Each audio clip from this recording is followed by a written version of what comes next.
sign हमर agreement करो तो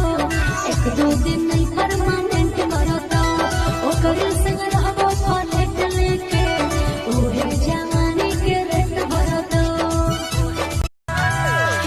साइन हमर एग्रीमेंट करो तो एक दो दिन नहीं परमानेंट करो तो ओकर संग रहबो फ्लैट लेके ओहे जवानी के रेट भरो तो साइन हमर एग्रीमेंट करो तो एक दो दिन नहीं परमानेंट करो तो ओकर संग रहबो फ्लैट लेके ओहे जवानी के रेट भरो तो